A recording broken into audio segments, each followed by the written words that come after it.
Hello students, एक बार फिर से आप सभी का स्वागत है डॉक्टर देवपाल सरस्वती विद्या मंदिर बिलारी के एजुकेशनल यूट्यूब चैनल में। और आज हम पढ़ने वाले हैं कक्षा 9th की सामाजिक विज्ञान में भूगोल का पहला अध्याय भारत, आकार और स्थिति। इस पाठ का अध्ययन हम निम्न शीर्षकों के अंतर्गत करेंगे, जैसे कि भारत का परिचय, भारत की स्थिति विश्व मानचित्र पर, आकार, भारत का आकार कितना है और भारत के पड़ोसी देश। इन बिंदुओं के अंतर्गत हम जानेंगे कि भारत को कितने नामों से पुकारा जाता है।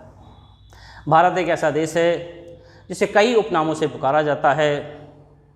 हमारे देश भारत का क्षेत्रफल कितना है, हमारा देश भारत कितने अक्षांश और देशांतर के मध्य स्थित है, ऐसी कौन सी रेखा है जो भारत के बीचों बीच से होकर गुजरती है, और भारत के पड़ोसी देश कौन कौन से हैं। इन सभी बिंदुओं का अध्ययन करने के लिए, इन सभी प्रश्नों का उत्तर जानने के लिए हमें करना क्या है, हमें शुरू से लेके अंत तक ध्यान से देखनी है वीडियो।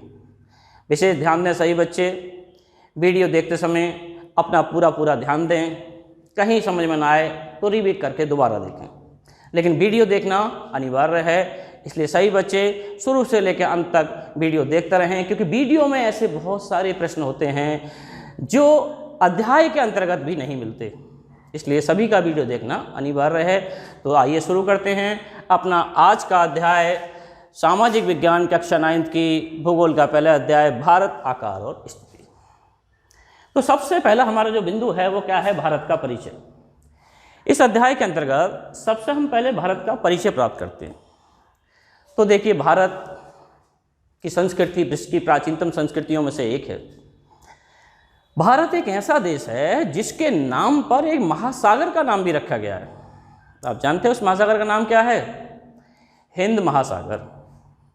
भारत एक ऐसा देश है जिसे एक नहीं, दो नहीं, तीन नहीं, अनेक नामों से जाना जाता है। वैसे आपने आज तक जिन भी देशों के नाम सुने होंगे, लगभग एक ही नाम सुना होगा आपने।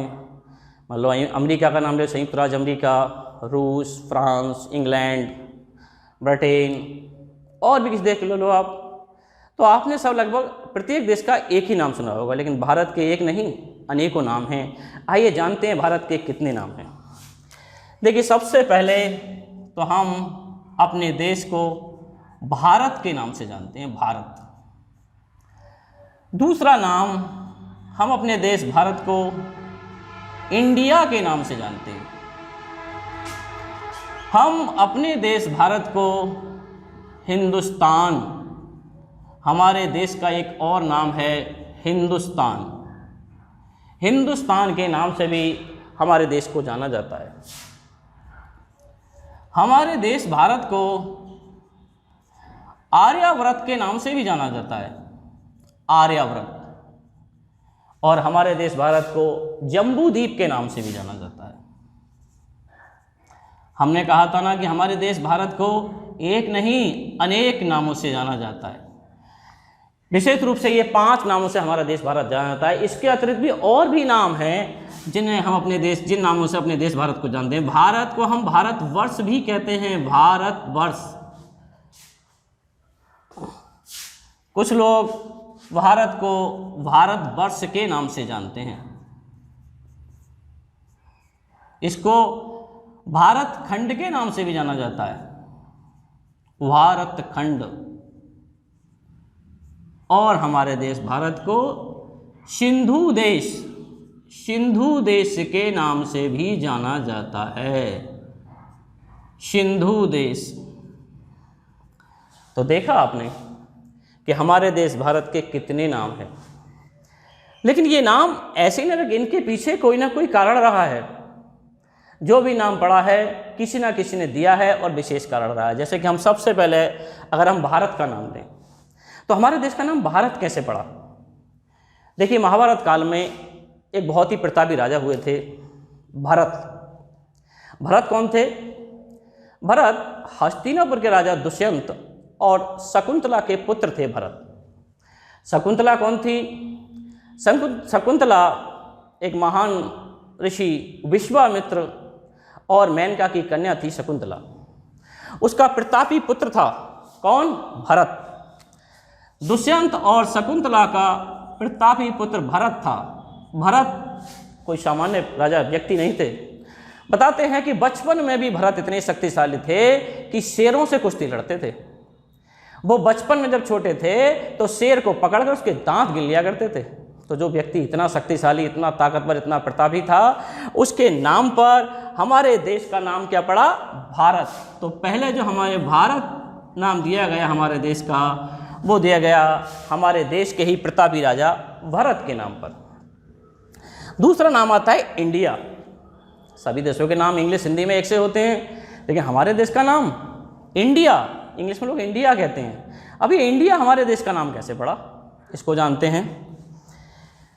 देखिए, हमारे देश में कैलाश मानसरोवर, जहाँ तिब्बत का स्थान है, तिब्बत ये चीन के अधिकार वाला क्षेत्र है, तिब्बत में कैलाश मानसरोवर से एक नदी निकलती है और ये नदी लद्दाख, जम्मू कश्मीर, पाकिस्तान में से होती हुई अरब सागर में आकर गिरती है। ये जो नदी निकलती है, कहाँ से निकली? कैलाश मानसरोवर से निकलकर ये लद्दाख, जम्मू कश्मीर, पाकिस्तान के क्षेत्र से होती हुई अरब सागर में गिरती है। इस नदी का नाम है सिंधु नदी। इस नदी का नाम है सिंधु, और सिंधु नदी को इंग्लिश में कहा जाता है Indus river. Indus, Indus river. Sindhu नदी को हिंदी में कहा जाता है, वो इंग्लिश में कहा जाता है इंडस रिवर। तो ये इंडस रिवर यानी हमारे देश को इंडिया नाम किसने दिया? तो देखो, हमारे देश को जो इंडिया नाम जो पड़ा वो यूनानियों ने दिया। इंडिया जो नाम दिया गया वो दिया गया यूनानियों के द्वारा। यूनानी कौन? आपने नाम सुना होगा सिकंदर का। सिकंदर कभी हमारे देश में भी आया था, उसने विश्व विजेता बनने की कसम खाई थी और वो हमारे देश में भी आया था, लेकिन हमारे देश से पराजित होकर गया था। तो यूनानियों ने हमारे देश को नाम दिया क्या? इंडिया। लेकिन कैसे दिया, क्यों दिया? तो देखिए, हमारे देश में अब तक जितने भी आक्रमणकारी आए हैं, चाहे वो यूनानी आए, चाहे ईरानी आए, चाहे अंग्रेज आए, जितने भी आक्रमणकारी हमारे देश में आए हैं, इन सभी ने इस सिंधु नदी, इंडस रिवर के माध्यम से ही इंडिया में प्रवेश किया है। इन सभी ने इंडस रिवर के माध्यम से ही इंडिया में प्रवेश किया है। इंडस रिवर के माध्यम से ही इंडिया में प्रवेश क्यों किया? क्योंकि ये ही रास्ता इनके लिए सबसे सरलतम रास्ता था। देखिए, हमारे देश की उत्तरी सीमा, ये जो सीमा है, ये सब क्या है? ये हिमालय पर्वत है, और हिमालय पर्वत के रास्ते से आना कोई मजाक बात नहीं है। यहाँ से निकलना बहुत ही दुर्गम है।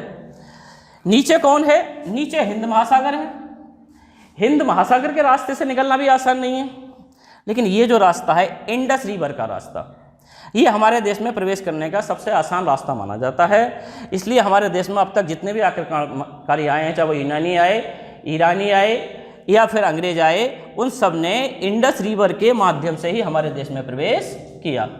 और इन्होंने इस नदी के नाम पर, इंडस रिवर के नाम पर ही, इंडस रिवर के पूरब में स्थित, इंडस रिवर के पूरब में स्थित इस देश को नाम दिया इंडिया।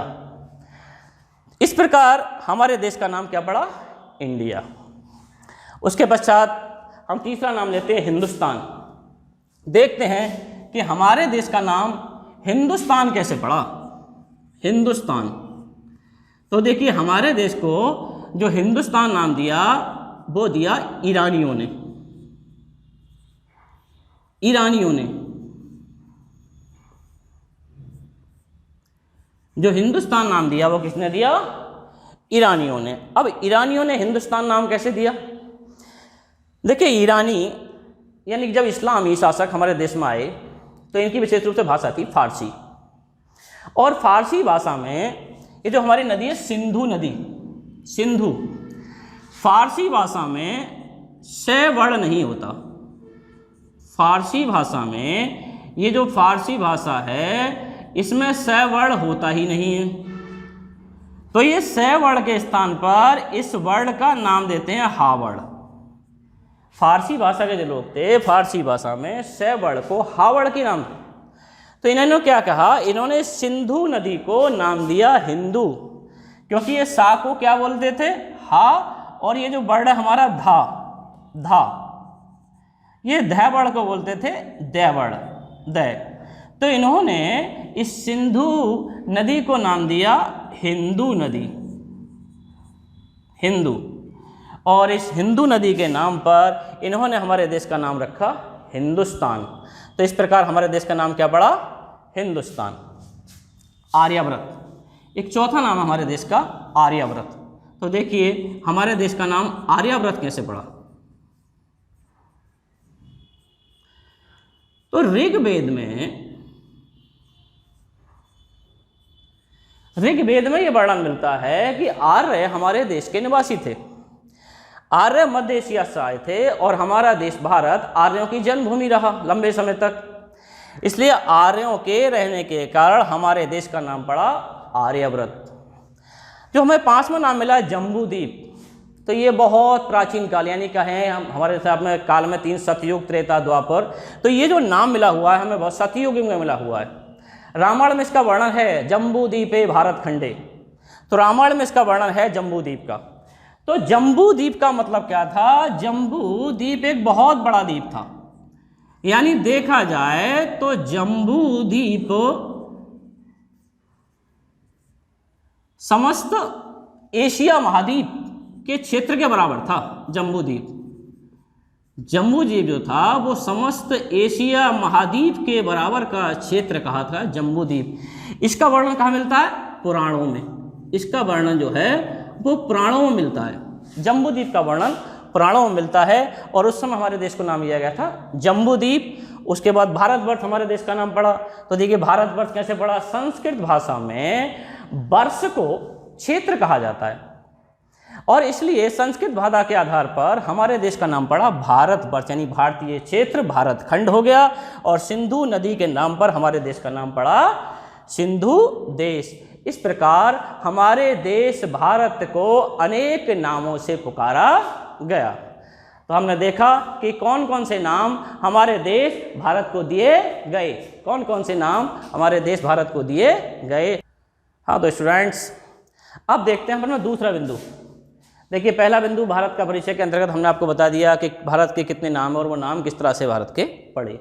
हमारा दूसरा पॉइंट आता है भारत की स्थिति। कहाँ, विश्व के मानचित्र पर, यानी विश्व के मानचित्र पर भारत की क्या स्थिति है, मतलब भारत कितने अक्षांश व देशांतरों के मध्य स्थित है। देखिए किसी भी देश को विश्व के मानचित्र पर दर्शाने के लिए हमारे पास क्या होता है, ग्लोब होता है। ग्लोब क्या है, ग्लोब पृथ्वी का एक काल्पनिक नमूना है। इस काल्पनिक नमूने के माध्यम से हम क्या करते हैं, हम पृथ्वी के किसी भी देश को दर्शाते हैं। हम पृथ्वी की मतलब विश्व की तिथियों और समय का ज्ञान ग्लोब के माध्यम से करते हैं। तो ग्लोब क्या है, ग्लोब पृथ्वी का एक काल्पनिक नमूना है जिसके माध्यम से हम विश्व के स्तर पर किसी भी देश की स्थिति को दर्शाते हैं। हमें दर्शाना है कि भारत की स्थिति विश्व के मानचित्र पर। तो देखिए विश्व के मानचित्र पर भारत की स्थिति को दर्शाने के लिए हमने ग्लोब का सहारा लेना है। ग्लोब का सहारे में सबसे पहले ग्लोब में क्या होती है, सबसे पहले ग्लोब में होती है भूमध्य रेखा। भूमध्य रेखा 0 डिग्री अक्षांश पर भूमध्य रेखा स्थित होती है। इसको हम क्या कहते हैं, भूमध्य रेखा, या हम कहते हैं इसको विषुवत रेखा। इसको भूमध्य रेखा के नाम से भी जाना जाता है और इसको विषुवत रेखा के नाम से भी जाना जाता है। अब भूमध्य रेखा या विषुवत रेखा का रोल क्या है ग्लोब में? इसका रोल यह है कि ये हमारे पृथ्वी को 2 बराबर भागों में बांटता है। देखिए इस विषुवत रेखा के जो ऊपरी वाला भाग है ये कहलाता है उत्तरी गोलार्ध। ये भाग क्या कहलाता है, उत्तरी गोलार्ध। और इस भूमध्य रेखा के जो नीचे वाला भाग है ये कहलाता है दक्षिणी गोलार्ध।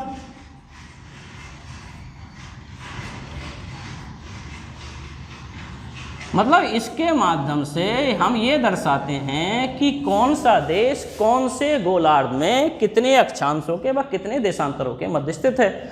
अभी हमें किसको दर्शाना है? अभी हमें दर्शाना है अपने देश भारत को। तो भूमध्य रेखा ने क्या किया? भूमध्य रेखा ने पूरी पृथ्वी को 2 बराबर भागों में बांट दिया। एक भाग कहलाया उत्तरी गोलार्ध, दूसरा भाग कहलाया दक्षिणी गोलार्ध। और ये क्या है भूमध्य रेखा? अक्षांश रेखा। ये जो हमारी भूमध्य रेखा है वो क्या है? अक्षांश रेखा है। अब ग्लोब पर कितनी अक्षांश रेखाएं खींची गई हैं? देखिए ग्लोब पर 1-1 डिग्री के अंतराल से, 1-1 डिग्री के अंतराल से ग्लोब पर ऊपर की ओर 90 अक्षांश रेखाएं और नीचे की ओर 90 अक्षांश रेखाएं इस प्रकार से खींची गई हैं। ये रेखाएं नीचे की ओर भी ऐसी खींची गई हैं। कितने अंतराल पर? 1 डिग्री के अंतराल पर। कुल मिला के ये हमारा होता है पॉइंट, देशांतर रेखा इसको बोलते हैं हम। ये है हमारा उत्तरी ध्रुव का पॉइंट, उत्तरी ध्रुव। और ये पॉइंट है हमारा दक्षिणी ध्रुव का, दक्षिणी ध्रुव का पॉइंट। तो यहां से यहां तक 90 अक्षांश रेखाएं खींची गई हैं और यहां से यहां तक भी 90 अक्षांश रेखाएं खींची गई हैं। यानी ग्लोब पर कुल मिलाकर 90 + 90 बराबर 180 अक्षांश रेखाएं खींची जाती। लेकिन यदि यह क्वेश्चन के रूप में आता है कि ग्लोब पर कितनी अक्षांश रेखाएं खींची गई हैं और उसमें पॉइंट आते हैं, अगर यही चीज़ आपको एक प्रश्न के रूप में प्राप्त हुई कि ग्लोब पर कितनी अक्षांश रेखाएं खींची गई हैं और उस पर पॉइंट है, तो आपको इसका सही आंसर 180 नहीं, ये आंसर 3 प्रकार से आता है, 179, 180 या 181। तो हमारा जो सही आंसर होगा वो 181। कैसे?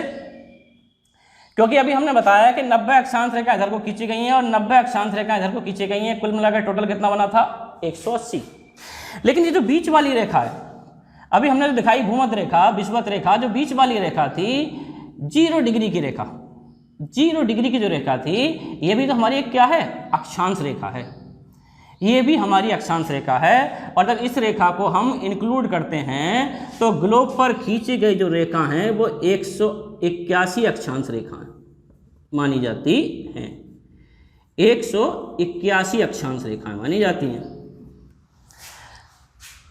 अब इसी ग्लोब पर जो हमारी ये पड़ी रेखाएं होती हैं, जो अभी हमने दिखाई, वे कौन सी रेखा होती हैं? अक्षांश रेखाएं। पूरब से पश्चिम की ओर जो पड़ी रेखाएं हैं वो कहलाती हैं अक्षांश रेखाएं। लेकिन इस ग्लोब पर देशांतर रेखाएं होती हैं, खड़ी रेखाएं। इस ध्रुव से यानी कि उत्तरी ध्रुव से दक्षिणी ध्रुव को जो खींची गई इस तरह से जो रेखाएं होती हैं ये कहलाती हैं हमारी देशांतर रेखाएं।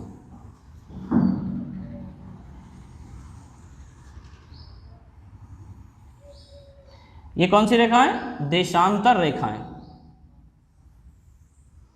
और देशांतर रेखाएं कितनी हैं? अक्षांश रेखाएं कितनी हो गई? 181। उसी प्रकार जो देशांतर रेखाओं की संख्या है वो है 360। किस तरह से? देखिए 180 देशांतर रेखाएं इधर को खींची गई हैं और 180 देशांतर रेखाएं खींची जाती हैं इधर को। इसलिए जो देशांतर रेखाओं की संख्या ग्लोब पर मानी जाती है वो मानी जाती है 360।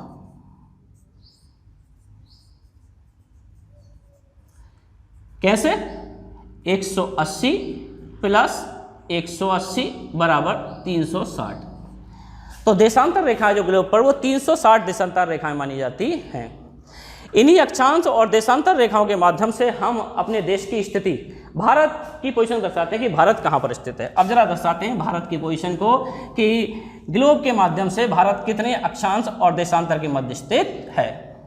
तो देखिए हमने ये रेखा खींची थी जिसमें हमने एक सबसे पहले दिखाई आपको भूमध्य रेखा। कौन सी रेखा दिखाई? भूमध्य रेखा। तो भारत की स्थिति को जानने के लिए सबसे पहले जरूरी है कि हमें ये पता हो कि भारत कितने अक्षांश और कितने देशांतर के मध्य स्थित है। हमें ये जानकारी हो कि भारत कितने अक्षांश और कितने देशांतर के मध्य स्थित है। तो देखिए इसके लिए हमें किताब में लिखा हुआ याद हो कि भारत, हमारा देश जो भारत है वो 8 अंश 4 मिनट उत्तर से 37 अंश 6 मिनट उत्तर अक्षांश, जो भारत की स्थिति है वो 8 अंश 4 मिनट उत्तर से 37 अंश 6 मिनट उत्तरी अक्षांश। अब ये 8 अंश 4 मिनट खाली हमें याद नहीं करना है, हमें इस मानचित्र पर देखना है कहाँ कैसे सेट होता है। तो अभी हमने बताई थी कि जो ये रेखाएं हमारी, कौन सी रेखाएं, अक्षांश रेखाएं, वो 1-1 डिग्री के अंतराल पर 90 अक्षांश रेखाएं खींची जाती हैं। हम उसी पर आधार पर लगाते हैं। जैसे 8 अंश, मान लो यहाँ आया हमारा जी 8 अंश, 8 अंश मिनट के लिए हम इसी रेखा के समांतर इधर को एक रेखा खींचते हैं, 8 अंश 4 मिनट, 8 अंश 4 मिनट। तो ये रेखा आई हमारी 8 अंश 4 मिनट, 4 मिनट।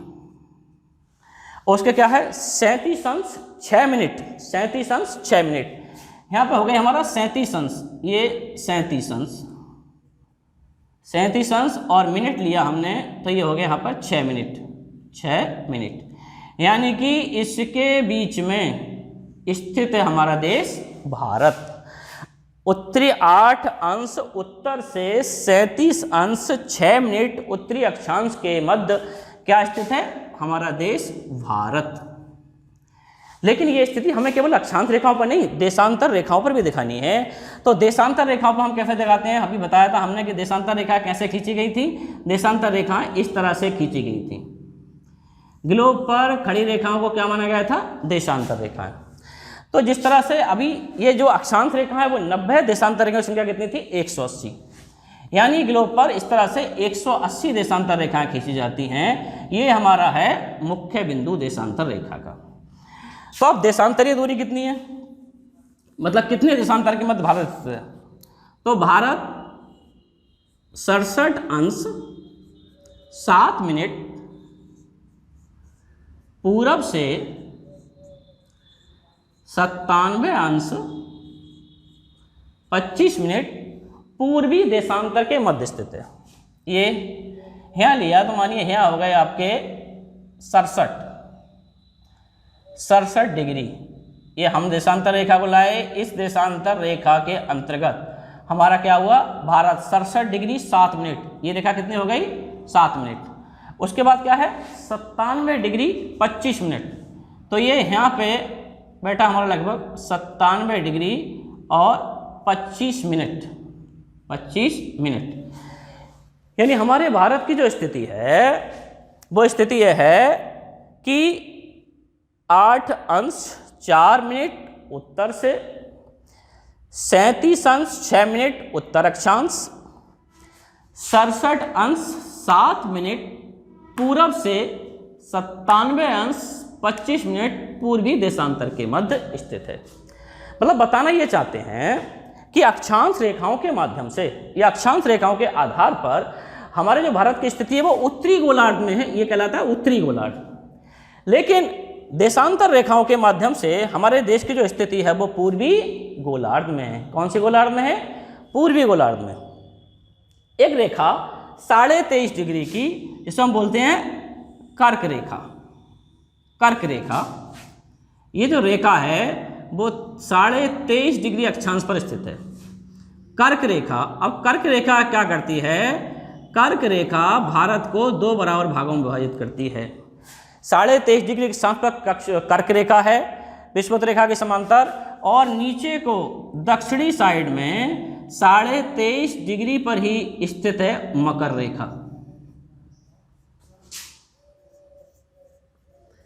देखिए इस रेखा को दर्शाना इसलिए आवश्यक है क्योंकि हमारी जो पृथ्वी है, सेंटर है हमारी पृथ्वी का, ये हमारी पृथ्वी अपनी कीली पर 23.5 डिग्री के कोण पर झुकी हुई है। इसीलिए 23.5 डिग्री के कोण को दर्शाने के लिए ही 23.5 डिग्री की कर्क रेखा पर 23.5 डिग्री दक्षिणी ध्रुव की ओर मकर रेखा को दर्शाया जाता है। तो इस प्रकार हमारे जो भारत की स्थिति है विश्व के मानचित्र पर वो अक्षांश और इतने देशांतर के मध्य स्थित है। अब लेते हैं हम तीसरा पॉइंट। तो आइए अब देखते हैं अपना तीसरा बिंदु। हमारा जो अध्याय चल रहा है भारत आकार और स्थिति, इसमें हम 2 बिंदु क्लियर कर चुके हैं। अब तीसरा पॉइंट आता है हमारा आकार, यानी भारत का आकार कितना है। भारत का आकार कितना है, तो देखिए भारत का जो आकार है, भारत का कुल क्षेत्रफल कितना है, भारत का कुल क्षेत्रफल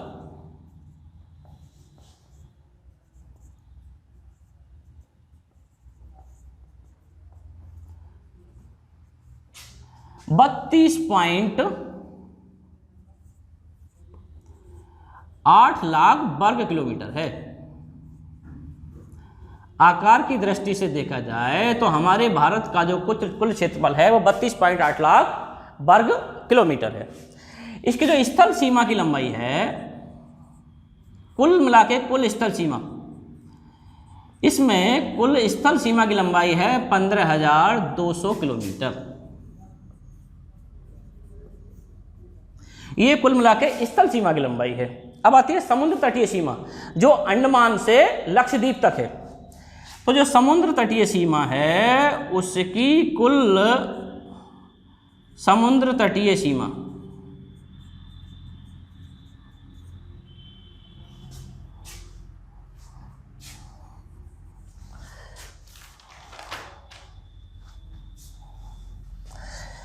समुद्र तटीय सीमा ये कब से कहां से, ये अंडमान से लक्षद्वीप तक, अंडमान से लक्षद्वीप तक जो समुद्र तटीय सीमा है वो 7,516.6 किलोमीटर है।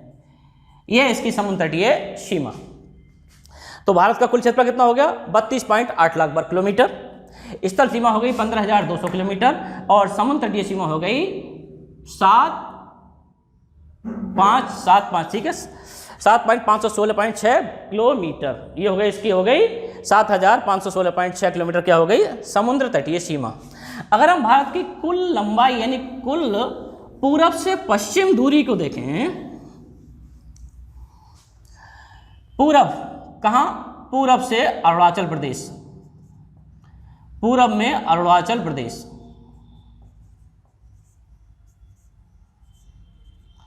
अरुणाचल प्रदेश से कहां तक, गुजरात तक।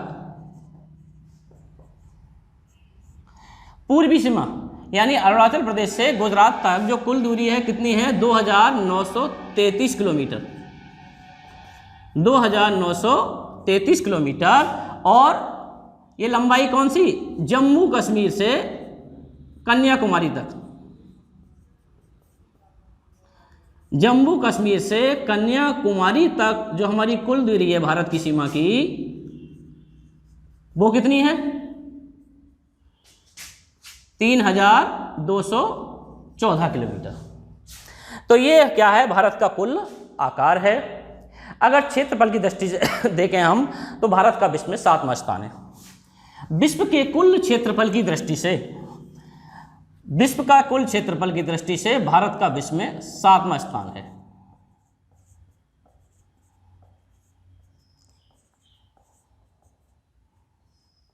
कुल क्षेत्रफल के आधार पर भारत का विश्व में कौन सा स्थान है, 7वां स्थान।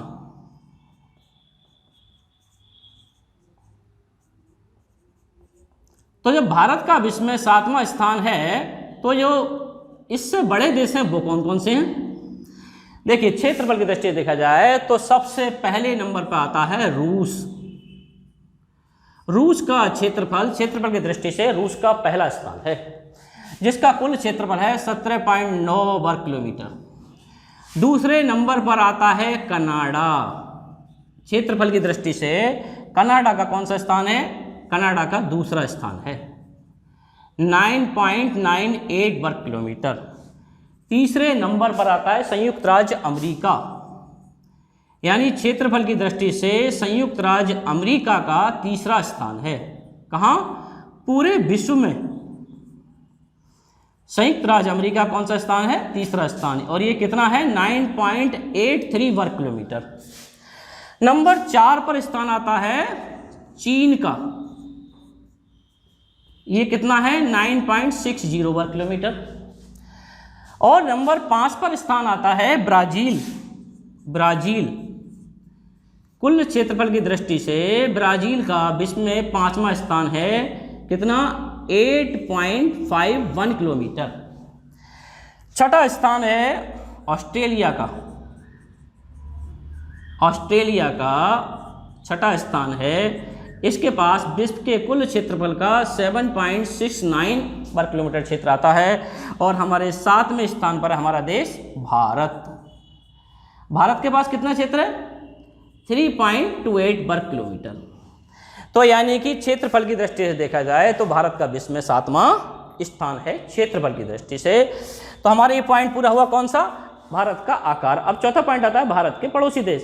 तो हम जानते हैं भारत के पड़ोसी देश कौन कौन से हैं, वो कौन कौन से देश हैं जो हमारे भारत के पड़ोसी देश कहलाते हैं। तो अब इसमें हम देखते हैं कि भारत के पूर्व में कौन से देश स्थित हैं, भारत के उत्तर पश्चिम में कौन से देश स्थित हैं। देखिए भारत के सबसे पहले देखते हैं हम भारत के उत्तर पश्चिम में स्थित पड़ोसी देश। उत्तर पश्चिम में स्थित पड़ोसी देश कौन कौन से हैं। एक तो पड़ता है पाकिस्तान। उत्तर पश्चिमी सीमा पर हमारा एक पड़ोसी देश है पाकिस्तान, और इसी के साथ एक दूसरा देश है अफगानिस्तान। ये कहाँ स्थित हैं, ये भारत की उत्तर पश्चिम सीमा पर स्थित हैं। दूसरे उत्तरी सीमा पर,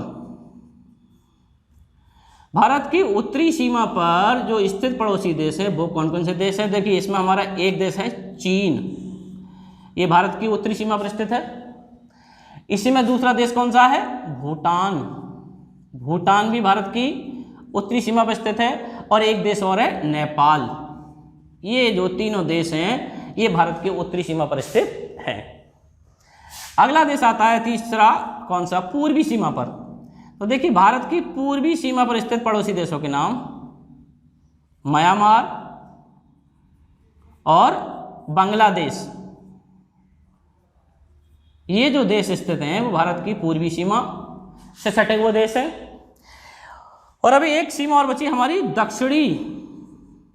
दक्षिणी सीमा। तो जो दक्षिणी सीमा पर हमारे पड़ोसी देश हैं वो क्या है, श्रीलंका। श्रीलंका और मालदीव, ये हमारे दक्षिणी सीमा पर स्थित पड़ोसी देश हैं। तो इस प्रकार से ये हमारे सब पड़ोसी देश कहलाते हैं। तो विद्यार्थियों आज हमने अध्ययन किया सामाजिक क्लास कक्षा 9 की सामाजिक विज्ञान के अंतर्गत भूगोल का पहला अध्याय भारत आकार और स्थिति। पूरे पाठ का अध्ययन हम कर चुके हैं। अब आपको वीडियो ध्यान से देखनी है, पूरे पाठ का अध्ययन करना है। अध्ययन करते रहिए, खुश रहिए और अपने आप को सुरक्षित रखिए। धन्यवाद।